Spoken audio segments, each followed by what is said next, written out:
सुर में गाना सीखिए पाधानीसा ऐप के साथ AI powered personal music teacher from Saregama. Sri Krishna had said in verse 53 that reason becomes steady when it is established in the self, and then man attains true yoga. This gave Arjuna an opportunity to ask a question. That becomes the topic of verse 54, and Krishna's answers to this question, the topic of the remaining verses of this second chapter. So Arjuna asked, Sthita prajnasya ka bhasha, samadhistasya keshava, sthidadhi kim prabhasheta, kim asita, vrajeta kim. What, O Keshava, another name of Krishna, is the description of the man of steady wisdom, merged in samadhi, established in the Atman. How, on the other hand, does the man of steady wisdom speak? How does he sit? How does he walk? Meaning thereby, what is the nature of a man of steady wisdom? How does he function in this world? That is a very important question. As expressed by Jesus, by their fruits ye shall know them. If there is such a spiritual realization, we shall find it out from the conduct and behavior that issues from that realization. And Krishna answers, Sri Bhagavan Vacha. The very first statement he makes in answer to this question is, Prajahati yada kaman sarvan partha manogatan atmanyev atmana tushta sthita prajnastadocyate. When a man completely casts away, O Partha, all the desires of the mind, satisfied in the self alone by the self, then he is said to be one of steady wisdom. Shankara defines this shloka and succeeding shlokas or verses as the statement of the end to be sought and the means to be employed. And he says in this commentary, Sarvatraivahi Adhyatma Shastre Kritartha Lakshanani Yani Tanyeva Sadhanani Upadishyante Yatna Sadhyatvad. In this science of spirituality, whatever is the end sought to be achieved is also the means, because a means which is not true to the end cannot achieve the end itself. If the end is purity, means also is purity. If the end is truth, means also is truth. We can't achieve truth through falsehood. We can't achieve purity through impurity.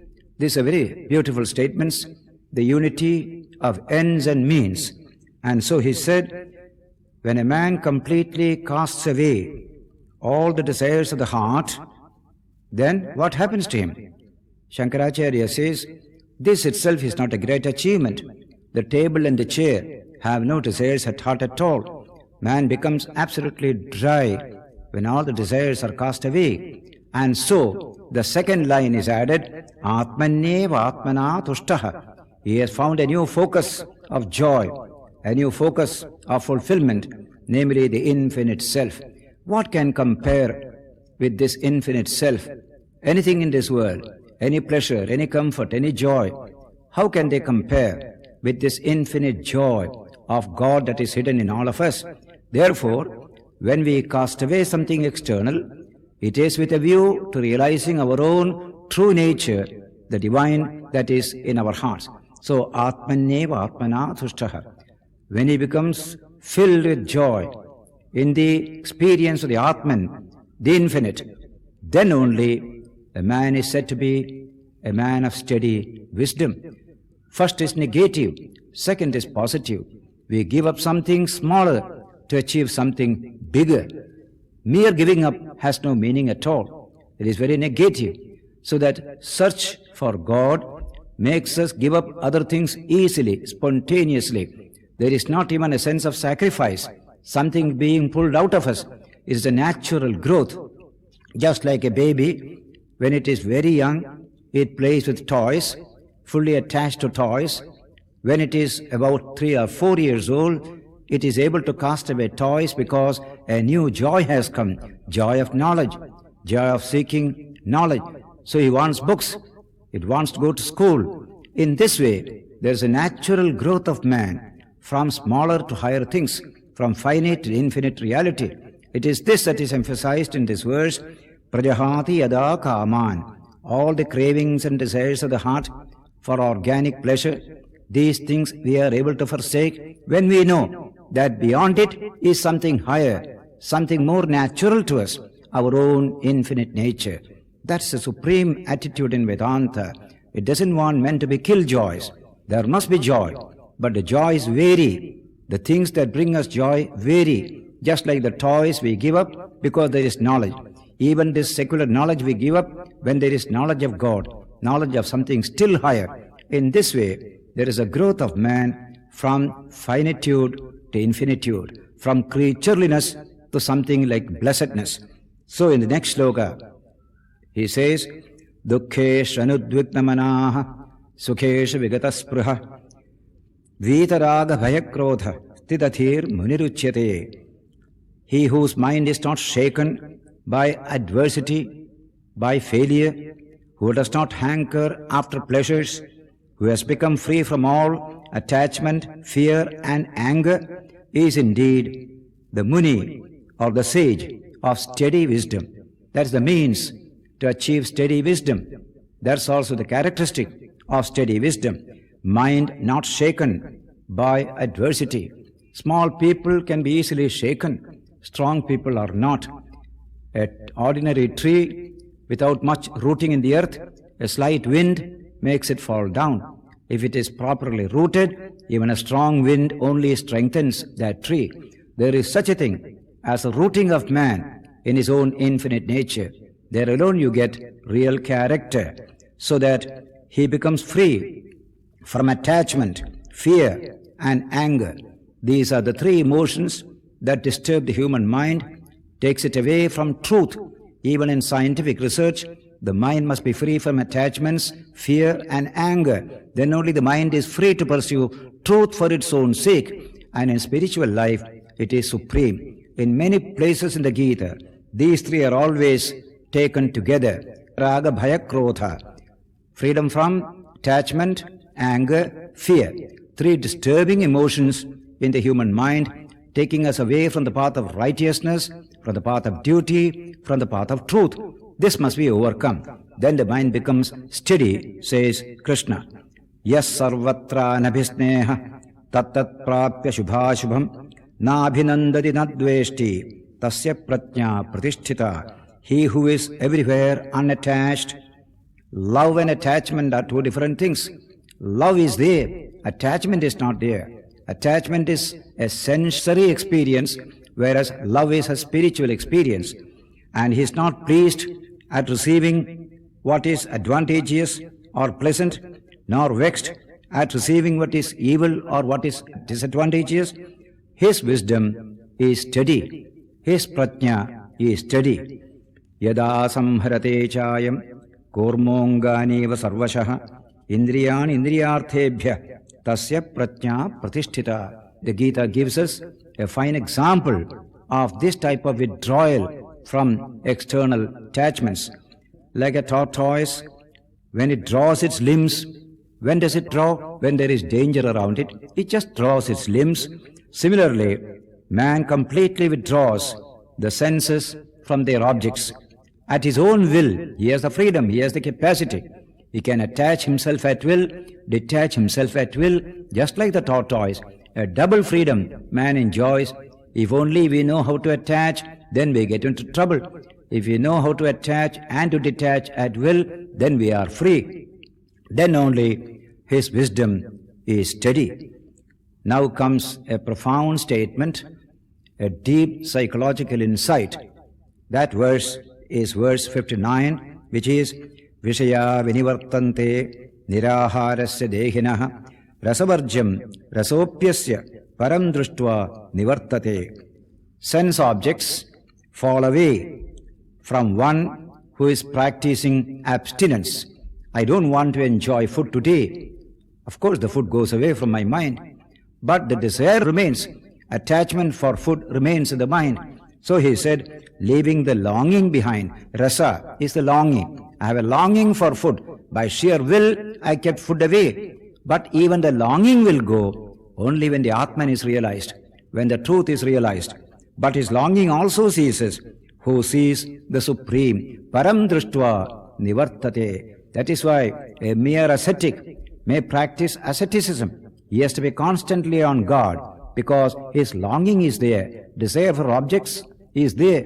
But when truth is realized, the Atman is realized, even the longing goes away.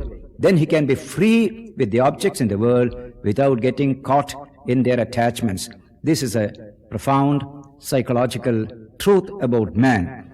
Yatato hyabe kaunteya purushasya vipaschitaha indriyani pramathini haranti prasavam manaha. The sense organs are very powerful. The shloka says, these turbulent sense organs, O son of Kunti, do violently snatch away the mind of even a wise man striving after perfection. They are intensely powerful. Even the wise are attracted by the sense organs. Therefore, we must be alert, says all our literature in India. Balavan indriyagramo vidvamsmapi karshati, says Manu in his Manusmriti. Sense organs are very powerful. Even a wise man is very much defeated at that level. That means be alert. Don't feel that you have become so strong. Any moment it may snatch away, the sense organs may snatch away your wisdom. That if you realize the Atman, then there is no fear at all. You become natural, spontaneous, like a child, without any attachments. Then, therefore, Krishna says, Tani sarvani samyamya yukta asita matparaha vashehi yasya indriyani tasya pratnya pratisthita. That steadfast, having controlled all the sense organs, be steadfast, he says, having controlled all the sense organs, disciplined all the sense organs. This cerebral system is to be utilized to discipline the entire energies of the sensory system. Then only wisdom comes to man. Therefore, the steadfast man, having controlled all the sense organs, he sits focused on me, the infinite self in all. Krishna identifies himself as the divine incarnation, as the infinite self of all. Having steadfastly controlled all these sense organs, focus your attention on me, your own infinite self. His wisdom is steady, whose senses are under control, says the verse. Without disciplining the senses, knowledge can never rise to wisdom. Everything else is knowledge at that level, and knowledge can give you joy or sorrow. As the late Bertrand Russell said, today human condition is, he has plenty of knowledge, but plenty of unfulfillment also. So he said, unless men increase in wisdom as much as in knowledge, increase of knowledge shall be increase of sorrow. He says this in his book, in his post-war speeches, The Impact of Science on Society.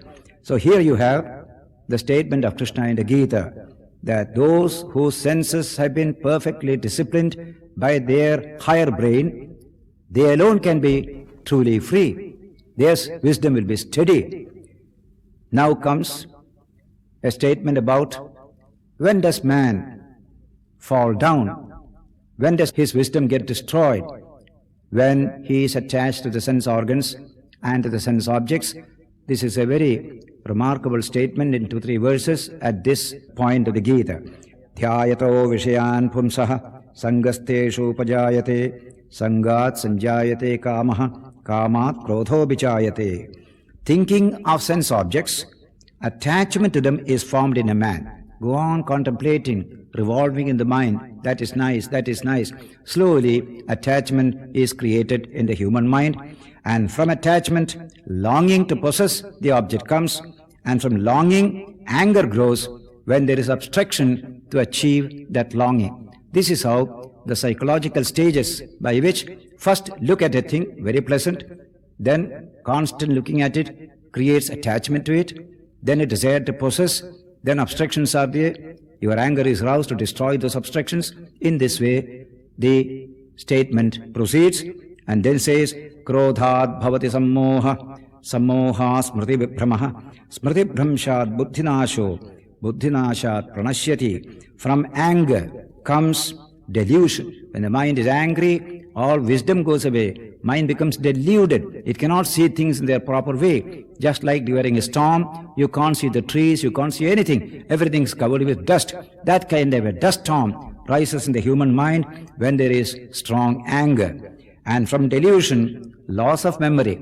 Our identity we lose at that time. We can do any wicked deed at that time. Once that delusion comes and possesses the human mind, and from loss of memory comes the ruin of discrimination, viveka, the profound value which separates man from all animals, this capacity for discrimination, viveka. And for the ruin of discrimination, the man perishes, he falls down. This is the stage by which we slide down and completely gets lost in this world. We see it in the modern age, so many examples in the newspapers of stealing from super bazaars. Even well-dressed, endowed people with plenty of money, even they fall a prey to this kind of temptation. Looking through the glass, find something very attractive, constantly looking at it, desire to possess it comes, then he somehow steals it. Sometimes he is caught, then brought before the magistrate, and all this kind of punishment comes in the end. We can see how the mind deludes us when it becomes subject to the pressure of the senses, and the senses become subject to the pressure of the sense objects. You can see a chain reaction coming in that form.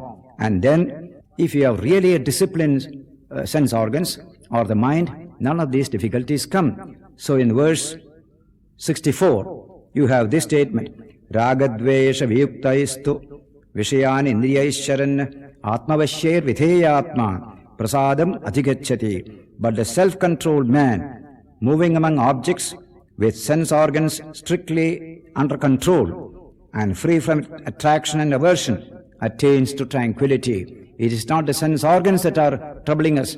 It is not the sense objects troubling us, but the mind is not disciplined to attach to or detach from the senses or the sense objects. So in this shloka it is said, free from attachment and aversion, you can freely move with your senses among the sense objects. Nothing will happen to you because you are a free man. Nothing can control you and bring you under its thraldom.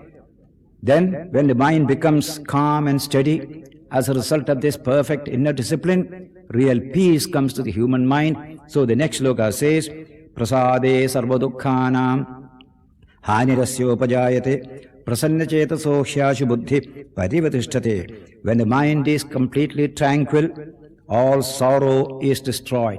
Without a tranquil mind, no sorrow can go. Sorrow is the product of an agitated mind. For the intellect of him who is tranquil-minded is soon established in firmness, in steadiness. Here is a profound change coming within the human system. It is a free mind that you find developed here. Man is free. Really speaking, he is free when the mind is able to detach itself from objects and attach itself with objects in a free way.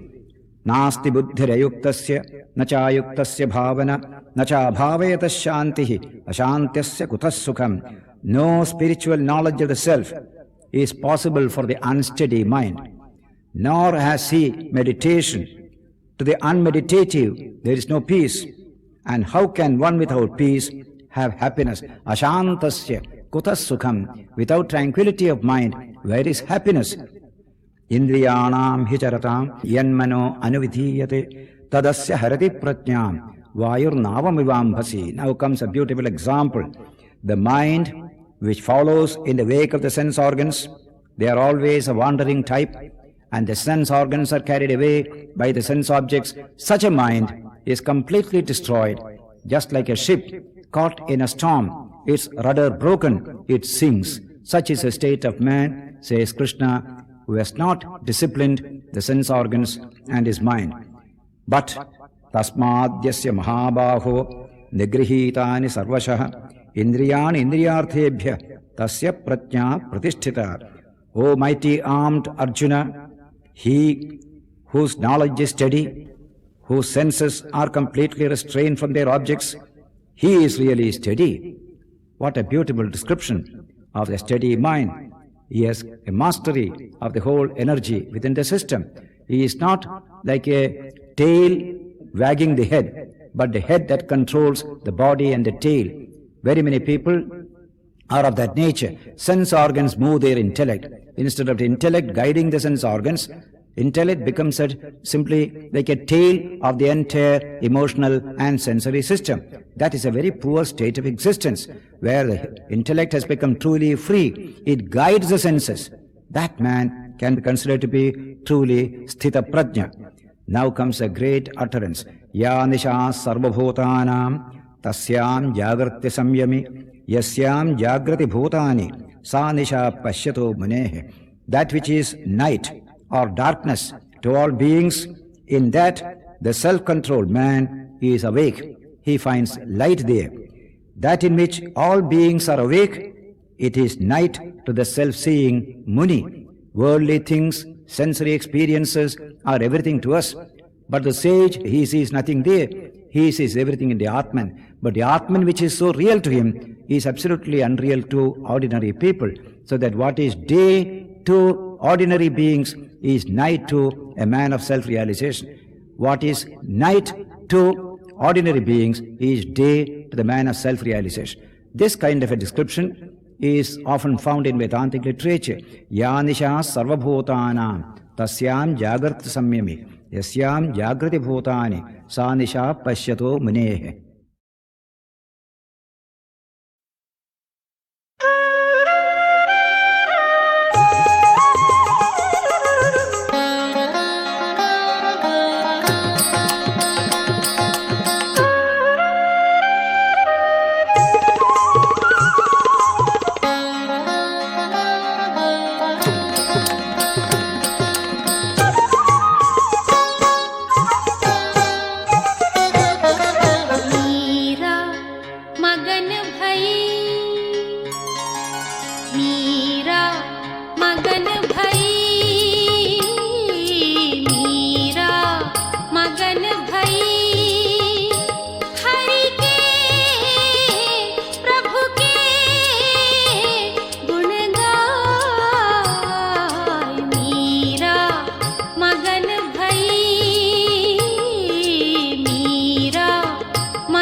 योत्स्यमानानवेक्षेऽहं य एतेऽत्र समागताः धार्तराष्ट्रस्य दुर्बुद्ध्यैर्युद्धे प्रियचिकीर्षवः।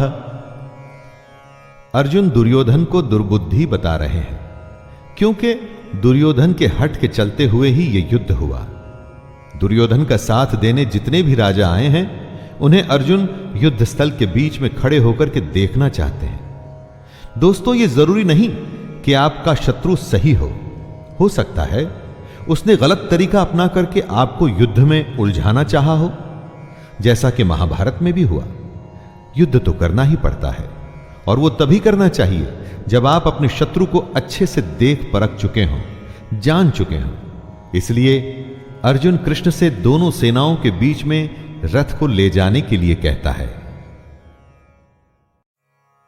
सर्वकर्माणि मनसा सन्न्यस्यास्ते सुखं वशी नवद्वारे पुरे देहि नैव कुर्वन्न कारयन्।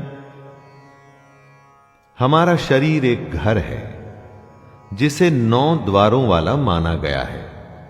9 द्वार जैसे 2 आंखें, 2 कान, 2 नाक के छेद और इत्यादि। इन्हीं 9 द्वारों के जरिए हम बाहर की दुनिया से डील करते हैं। दुनिया का कोई भी काम बिना इन 9 द्वारों के पॉसिबल नहीं है दोस्तों। इसी घर में रहता हुआ सांख्य योग वाला सन्यासी देखने में तो हम सबके जैसे सारे काम कर रहा है, लेकिन अंदर से वो एकदम अलग है। उसके अंदर का सब कुछ भगवान से जुड़ चुका है, और इसीलिए वो असल में कुछ नहीं कर रहा। वो कर्म में अकर्म को समझ चुका है। खुद को बस जैसे एक माध्यम मान के वो परमात्मा का काम कर रहा है। द्यावा पृथिव्योरिदमन्तरं हि व्याप्तं त्वयैकेन दिशश्च सर्वः दृष्ट्वाद्भुतं रूपमुग्रं तवेदं लोकत्रयं प्रव्यथितं महात्मन्। जब हम इस दुनिया को देखते हैं तो नीचे धरती, बीच में वायु और ऊपर आकाश दिखता है। इन तीनों के बीच की दुनिया दिखती है। इसमें विचरते हुए प्राणी दिखते हैं। अब एक ऐसे दृश्य की कल्पना करने का प्रयास करिए दोस्तों कि स्वर्ग और पृथ्वी के बीच का संपूर्ण आकाश तथा सब दिशाएं कृष्ण से ही परिपूर्ण है। कहने का अर्थ है कि आपकी दृष्टि जिधर भी जाए आपको सिर्फ और सिर्फ कृष्ण ही दिखाई दें। ऐसा रूप अलौकिक है जो इस लोक का नहीं और साथ में बेहद भयंकर भी है। इतना भयंकर है कि तीनों लोक अति व्यथा को प्राप्त हो रहे हैं। द्यावा पृथिव्योरिदमन्तरं हि व्याप्तं त्वयैकेन दिशश्च सर्वः दृष्ट्वाद्भुतं रूपमुग्रं तवेदं लोकत्रयं प्रव्यथितं महात्मन्। जब हम इस दुनिया को देखते हैं तो नीचे धरती, बीच में वायु और ऊपर आकाश दिखता है। इन तीनों के बीच की दुनिया दिखती है। इसमें विचरते हुए प्राणी दिखते हैं। अब एक ऐसे दृश्य की कल्पना करने का प्रयास करिए दोस्तों कि स्वर्ग और पृथ्वी के बीच का संपूर्ण आकाश तथा सब दिशाएं कृष्ण से ही परिपूर्ण है। कहने का अर्थ है कि आपकी दृष्टि जिधर भी जाए आपको सिर्फ और सिर्फ कृष्ण ही दिखाई दें। ऐसा रूप अलौकिक है जो इस लोक का नहीं और साथ में बेहद भयंकर भी है। इतना भयंकर है कि तीनों लोक अति व्यथा को प्राप्त हो रहे हैं। यज्ञे तपसि दाने च स्थितिः सदिति चोच्यते मुच्यते कर्म चैव तदर्थीयं सदित्यवाभिधीयते। जब परमात्मा सबसे बड़ा सच है तो उसको प्राप्त करने के लिए जो काम किए जाते हैं, उत्तम कार्य, वो भी सच ही हुए ना। यानी कि यज्ञ, तप और दान में जो स्थिति होती है उसे भी सत ही कहा जाता है। यज्ञ, तप और दान ऐसे कार्य हैं जो परमात्मा तक आपको ले जाने का काम करते हैं, इसीलिए उनसे होने वाली स्थिति सत होती है। सच्चे मन से यज्ञ या तप या दान जब भी किया जाता है, अपने हर कर्म को उसी परमात्मा को सौंप दिया जाता है। कर्ता खुद को न मान, अपने पर घमंड किए बिना जब आप परमात्मा की तरफ बढ़ते हैं तो वो सत ही कहलाता है।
गोपाल मैं व्याकुल गई तेरी।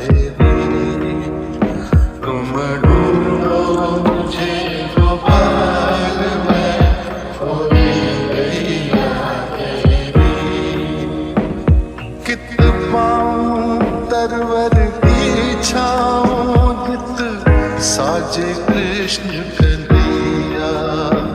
एक पाओ तनवर की छाओ जित साजे कृष्ण कन्हैया।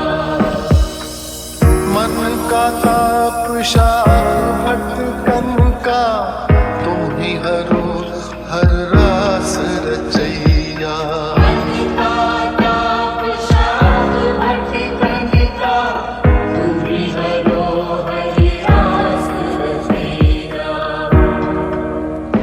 अब निहारूं बाट प्रभु जी मैं गैया तेरी।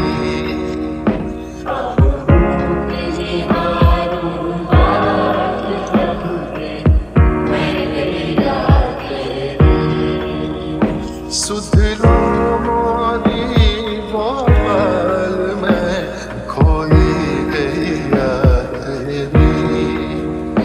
तुम ढूंढो मुझे गोपाल में खोई गैया तेरी।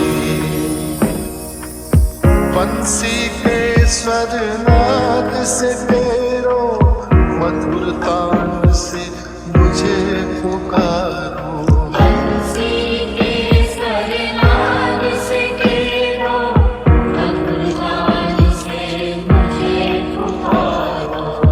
राधा कृष्ण गोविंद हरि हर मुरली मनोहर नाम तिहारो।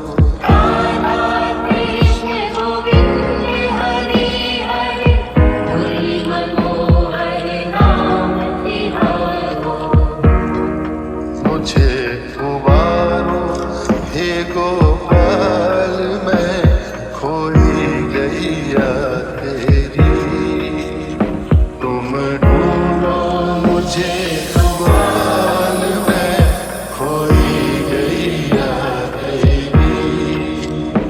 सुध लो मेरी गोपाल मैं खोई गैया तेरी। तुम ढूंढो मुझे गोपाल मैं खोई गैया तेरी।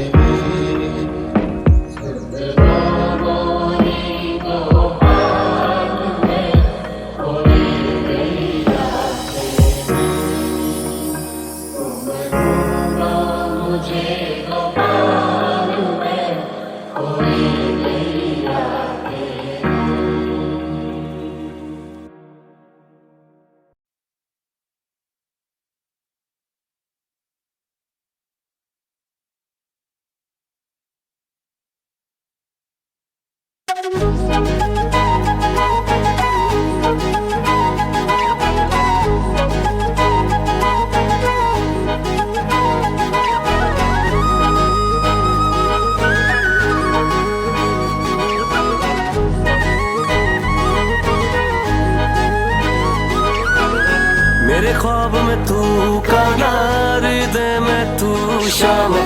यूं तो प्रेम करे हर कोई, चाहूं मैं भी। मेरे ख्वाब में तू काला, हृदय में तू श्यामा। यूं तो प्रेम करे हर कोई, चाहूं मैं भी। सुनियो बस मेरी तुम ना बोलना वे। सुनियो बस मेरी तुम ना बोलना वे। मैं तेरिया तेरिया मेरे मोहना वे। मैं तेरिया तेरिया मेरे मोहना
दम्भोदर्पोऽभिमानश्च क्रोधः पारुष्यमेव च अज्ञानं चाभिजातस्य पार्थ संपदमासुरीम्।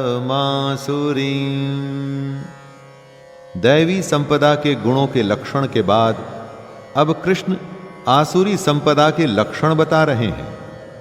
एक तरह से आप इन आसुरी गुणों को दैवी से एकदम उल्टा मान सकते हैं। जैसे दंभ यानी कि घमंड का होना, क्रोध कठोरता यानी कि क्रूर, रूढ़ बर्ताव और अज्ञान, ये सब आसुरी संपदा को लेकर उत्पन्न हुए पुरुष के लक्षण हैं दोस्तों। अब अगर अगली बार किसी से जब आप मिलें या डील करें तो सोचिएगा कि उसमें कौन सी संपदा के गुण हैं। उसके गुणों से आप उसके व्यक्तित्व का परीक्षण कर सकते हैं और उसी तरीके से बर्ताव भी कर सकते हैं।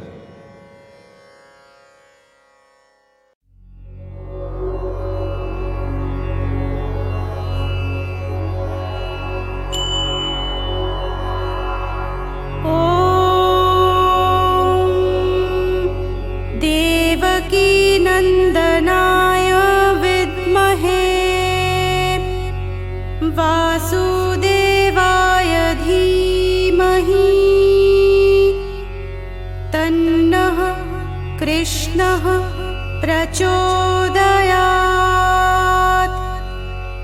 ॐ देवकी नंदनाय विद्महे वासुदेवाय धीमहि तन्नः कृष्णः प्रचोदयात्। ॐ देवकी नंदनाय विद्महे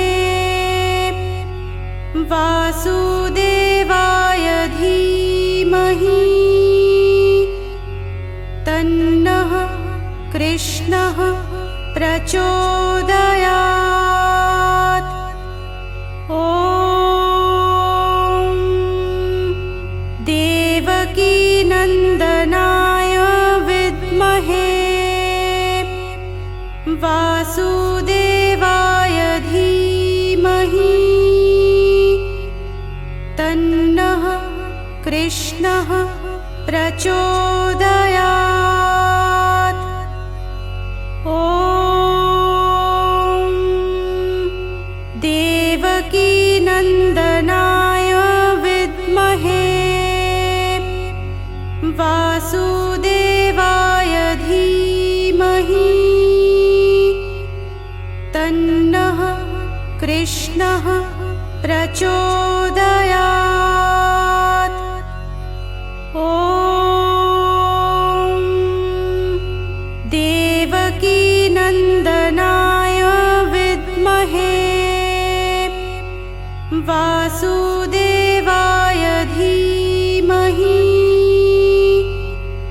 तन्नः कृष्णः प्रचोदयात्। ॐ देवकी नंदनाय विद्महे वासुदेवाय धीमहि तन्नः कृष्णः प्रचोदयात्। ॐ देवकी नंदनाय विद्महे वासुदेवाय धीमहि तन्नः कृष्णः प्रचोदयात्। ॐ देवकी नंदनाय विद्महे वासुदेवाय धीमहि तन्नः कृष्णः प्रचोदयात्।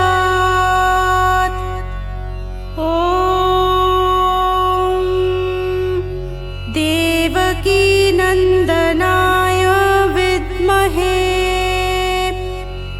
वासुदेवाय धीमहि तन्नः कृष्णः प्रचोदयात्। ॐ देवकीनन्दनाय विद्महे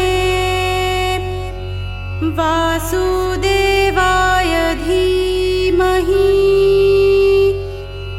तन्नः कृष्णः प्रचोदयात्। ॐ देवकीनन्दनाय विद्महे वासुदेवाय धीमहि तन्नः कृष्णः प्रचोदयात्। ॐ देवकीनन्दनाय विद्महे वासुदेवाय धीमहि तन्नः कृष्णः प्रचोदयात्। ॐ देवकीनन्दनाय विद्महे वासुदेवाय धीमहि तन्नः कृष्णः प्रचोदयात्। ॐ देवकीनन्दनाय विद्महे वासुदेवाय धीमहि तन्नः कृष्णः प्रचोदयात्। ॐ देवकीनन्दनाय विद्महे वासुदेवाय धीमहि तन्नः कृष्णः प्रचोदयात्। ॐ देवकीनन्दनाय विद्महे वासुदेवाय धीमहि तन्नः कृष्णः प्रचोदयात्। ॐ देवकीनन्दनाय विद्महे वासुदेवाय धीमहि तन्नः कृष्णः प्रचोदयात्। ॐ देवकीनन्दनाय विद्महे वासुदेवाय धीमहि तन्नः कृष्णः प्रचोदयात्। ॐ देवकीनन्दनाय विद्महे वासुदेवाय धीमहि तन्नः कृष्णः प्रचोदयात्। ॐ देवकीनन्दनाय विद्महे वासुदेवाय धीमहि तन्नः कृष्णः प्रचोदयात्। ॐ देवकीनन्दनाय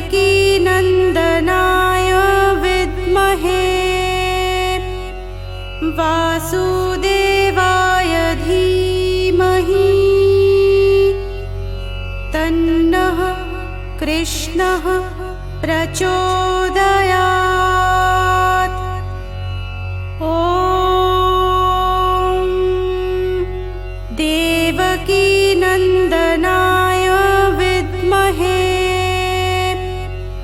वासुदेवाय धीमहि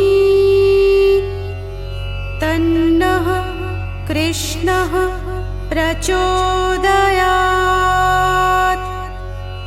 ॐ देवकीनन्दनाय विद्महे वासुदेवाय धीमहि तन्नः कृष्णः प्रचोदयात्।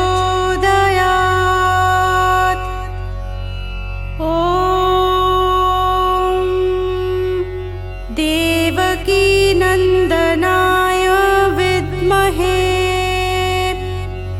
वासुदेवाय धीमहि तन्नः कृष्णः प्रचोदयात्।